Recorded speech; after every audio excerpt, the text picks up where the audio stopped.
नमस्कार, welcome to edu शक्ति vision. एडुटेरिया 7500 book का 91 नंबर सेट को आज करेंगे हम लोग। 91 नंबर सेट। पहला नंबर क्वेश्चन है कि अनुच्छेद 243 का सी किससे संबंधित है।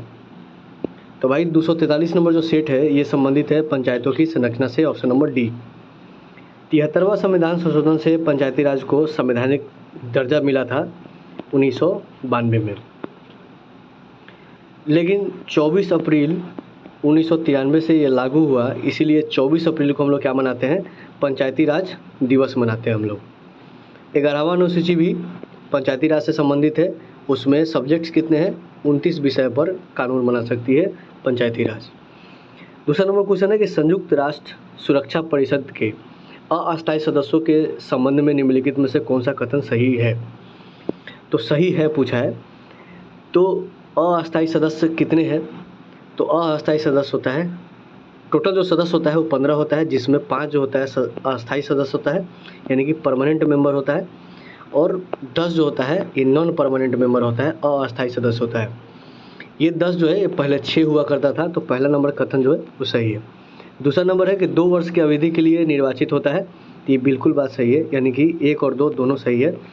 ये जो 10 सदस्य होते हैं ये 2-2 साल पे चेंज होते रहते हैं। अगला नंबर क्वेश्चन, निम्नलिखित में से कौन भारत के उपराष्ट्रपति के निर्वाचन में भाग लेता है।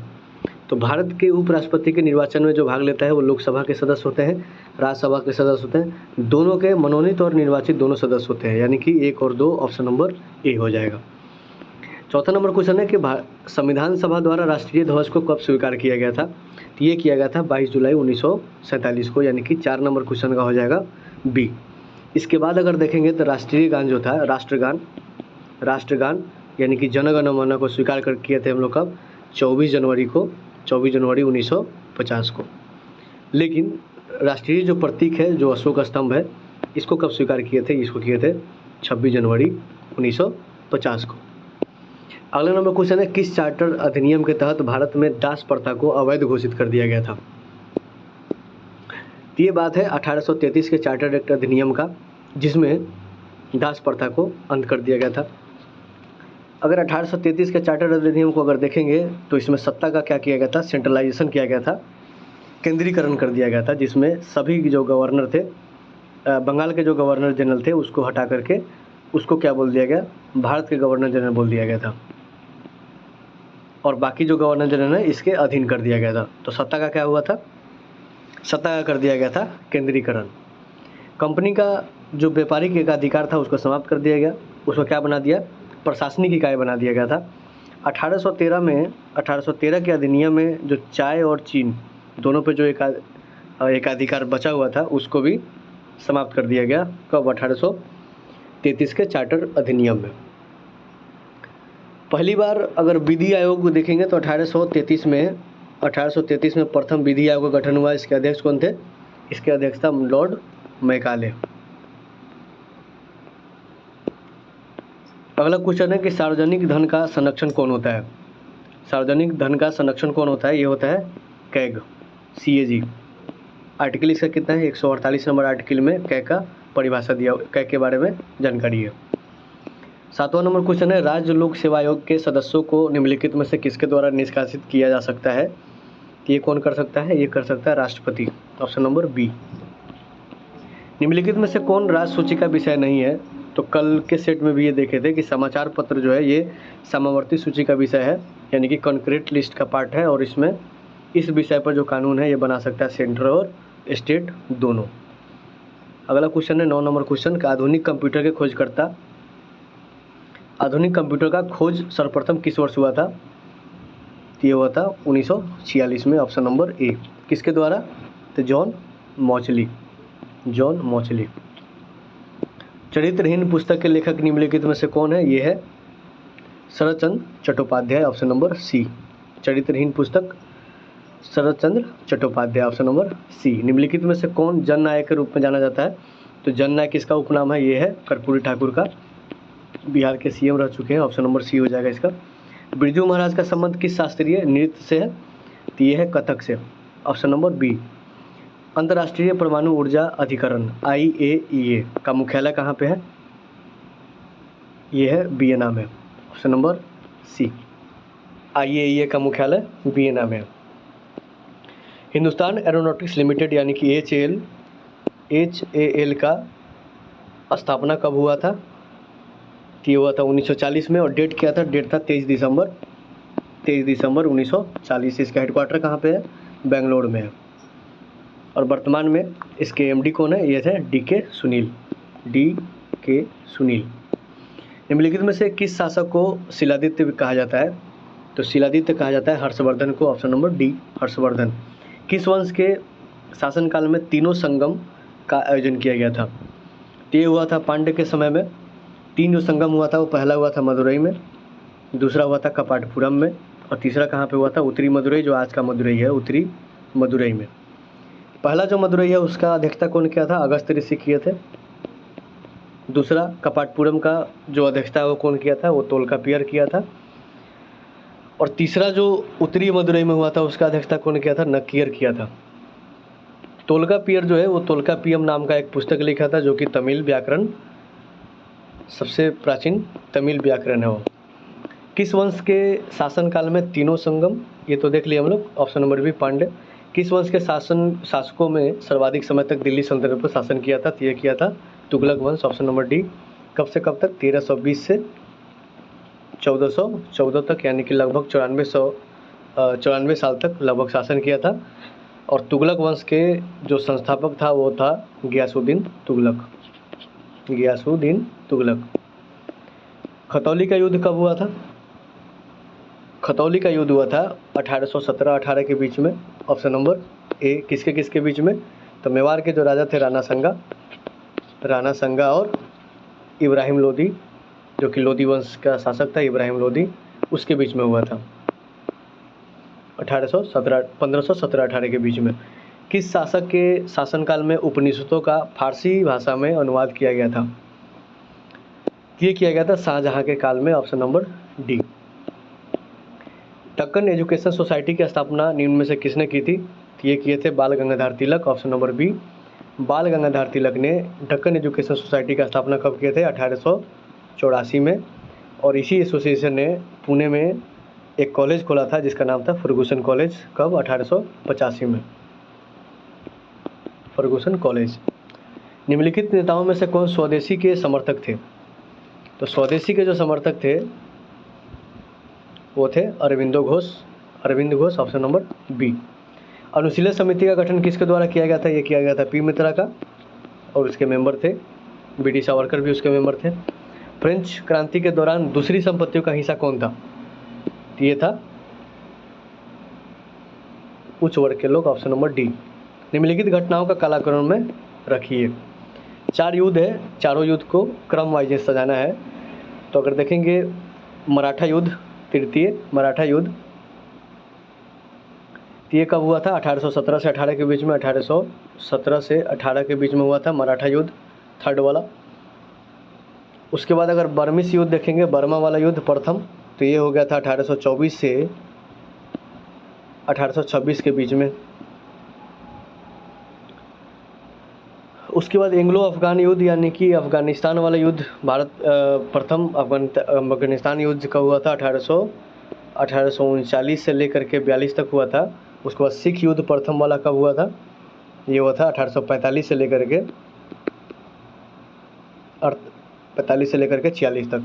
और ये सिख युद्ध समाप्त किससे हुआ था? ये हुआ था लाहौर के संधि से समाप्त हुआ था। इसका आंसर क्या हो जाएगा? इसका आंसर हो जाएगा 4, 3, 2 और 1। 4, 3, 2 और 1 यानी कि ऑप्शन नंबर ए। एक ही कब्र में 3 मानव कंकाल किस स्थान से प्राप्त हुआ था? ये हुआ था दमदमा से। 25 नंबर क्वेश्चन का क्या हो जाएगा? ए हो जाएगा दमदमा। ऑप्शन नंबर ए। निम्नलिखित में से कौन उत्पादन के 4 मुख्य कारक है? तो भूमि, श्रम, पूंजी और संगठन, यानी कि 26 का हो जाएगा ये। भूमि, श्रम, पूंजी और संगठन, ये 4 कारक हैं उत्पादन के, प्रोडक्शन के। घटिया वस्तु की मांग गिरती है जब आय बढ़ती है। घटिया वस्तु के मांग में गिरावट तब आएगा जब आय बढ़ेगा। ऑप्शन नंबर ए। राजस्व घाटा का अपेक्षा राजकोषीय घाटा सदैव क्या रहता है? अधिक रहता है। 28 नंबर क्वेश्चन का हो जाएगा ए। भारत में गरीबी निर्धारण हेतु सी रंगराजन समिति का गठन कब किया गया था? ये किया था 2012 में। 2012 में गरीबी के आकलन के लिए एक समिति का गठन किया गया था जिसका नाम है सी रंगराजन समिति। Option number B 2012। निम्नलिखित में से किसने ग्रीन हाउस गैसों की संकल्पना की थी? ये किया था जोसेफ फोरियर। ऑप्शन नंबर ए जोसेफ फोरियर ने संकल्पना की थी किसका? ग्रीन हाउस गैस का, ग्रीन हाउस इफेक्ट का। अगला क्वेश्चन है क्वेश्चन नंबर 31। निम्नलिखित में से कौन सा सुमेलित नहीं है? दुधवा राष्ट्रीय उद्यान बाघ के लिए प्रसिद्ध है, मानस हाथी, राजाजी हाथी, पेरियार भी हाथी के लिए प्रसिद्ध है, न कि हंगुल के लिए। और पेरियार है पर कहाँ पे? ये केरला में है। ऑप्शन नंबर डी इसका सही आंसर हो जाएगा। युमथांग घाटी किस राज्य में स्थित है? युमथांग घाटी ये है उत्तराखंड में युमथांग घाटी। Option number C. निम्नलिखित में से कौन एक जलडमरू मध्य यानी कि स्ट्रेट ऑस्ट्रेलिया और तस्मानिया को अलग करता है? ऑस्ट्रेलिया का मैप देखेंगे तो ऑस्ट्रेलिया के जस्ट नीचे तस्मानिया आता है। दोनों के बीच में कौन सा जल संधि है? ये है बॉस। Option number B. गेहूं की खेती के लिए क्या आवश्यक होता है? तो गेहूं की खेती के लिए आवश्यक होता है आर्द्र तापमान और भारी वर्षा। Option number A. Option number D. Bharat और पाकिस्तान के बीच सिंधु जल समझौता कब हुआ था? 35 नंबर क्वेश्चन। ये हुआ था 1965 में और इसमें तय हुआ कि सिंधु, उसके बाद झेलम और चिनाब ये 3 नदी का पानी पाकिस्तान यूज़ करेगा। उसके बाद रावी, सतलज और ब्यास ये तीनों का पानी कौन यूज़ करेगा? भारत करेगा। दस्त लूट रेगिस्तान का संबंध किस देश से है? ये ईरान में है। ईरान में एक और इम्पोर्टेंट रेगिस्तान है जिसका नाम है दस्ते कबीर। तो दस्ते लूट और दस्ते कबीर दोनों रेगिस्तान कहाँ पे? ईरान में है। निम्नलिखित में से कौन सी ठंडी जलधारा का उदाहरण नहीं है? तो लेब्राडोर, फॉकलैंड और कनारी। लेब्राडोर, फॉकलैंड और कनारी ये सभी क्या है? ठंडी जलधारा है। क्यूरेसियो डी नंबर ऑप्शन सही हो जाएगा। क्यूरेसियो एक गर्म जलधारा है। Option number D. काली मिट्टी का निर्माण किस प्रकार के चट्टानों से के टूटने से होता है? ये बेसाल्ट के टूटने से होता है। बेसाल्ट चट्टान जब टूटता है तो काली मिट्टी का निर्माण होता है। Option number C. जीवित प्राणियों के शरीर में होने वाले निम्नलिखित में से कौन सी एक प्रक्रिया पाचन प्रक्रिया है? तो पाचन किसको बोलते हैं? जब बड़ा जो खाना का भोजन है उसको छोटे छोटे टुकड़े में बांटना, तोड़ना, इसको पाचन कहते हैं। तो प्रोटीन जब अमीनो एसिड में विघटित होता है तो उसको पाचन कहेंगे। ऑप्शन नंबर ए हो जाएगा 39 का ए। पूरे शरीर में ऑक्सीजन O2 ले जाने में महत्वपूर्ण भूमिका कौन निभाता है? आरबीसी निभाता है, red blood cell. Option number C. Red blood cell का काम है ऑक्सीजन का ट्रांसपोर्टेशन करना, उसको परिवहन करना। दुधारू पशुओं की निम्नलिखित बीमारियों में से कौन सी संक्रमणीय है यानी कि इन्फेक्शियस है?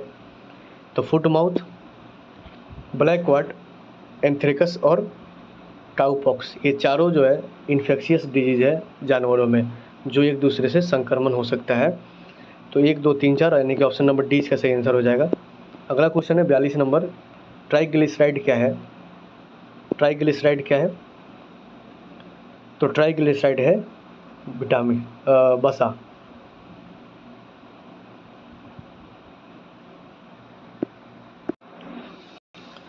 तो ट्राइग्लिसराइड क्या है? एक वसा है। Option number B. अस्पतालों से निकलने वाले जैविक कचरे के निपटाने का सबसे अच्छा तरीका क्या होता है? तो भस्मीकरण अगर कर देंगे तो सबसे अच्छा तरीका रहेगा कि अस्पतालों से निकलने वाले जो भी कचरा है उसका निपटारा। Option number C. Insulin hormone क्या है? 44 नंबर क्वेश्चन का इंसुलिन हार्मोन है पेप्टाइड। और ये छोड़ता कौन है? ये छोड़ता है इन पेनक्रियाज छोड़ता है। और पेनक्रियाज कैसा टाइप का ग्रंथि है? तो ये है मिश्रित ग्रंथि, मिक्स्ड ग्लैंड। लंबे समय तक कठोर शारीरिक कार्य के पश्चात मांसपेशियों में थकान का अनुभव होने का कारण क्या होता है? तो लैक्टिक एसिड का संचयन हो जाना, जमा हो जाना। Option number D. जब लैक्टिक एसिड जमा हो जाता है मसल्स में तो थकान महसूस होता है। ऑप्शन नंबर डी हो जाएगा।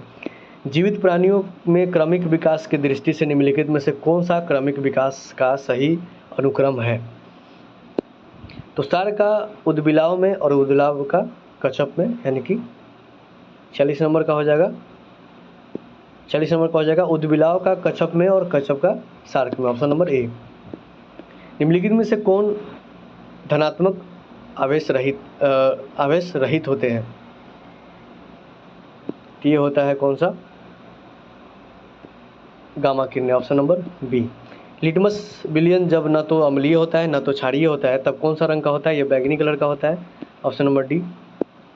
निम्नलिखित में से कौन सा अदिश राशि का उदाहरण है, यानी कि जिसमें दिशा नहीं हो? तो जिसमें दिशा नहीं हो, ऑप्शन हो जाएगा डी ऊर्जा। ऊर्जा में कोई दिशा नहीं होता, ऑप्शन नंबर डी। किसी वस्तु का जड़त्व मापने के लिए कौन सा इकाई का प्रयोग करते हैं? तो जड़त्व मापने के लिए द्रव्यमान का प्रयोग करते हैं, ऑप्शन नंबर ए।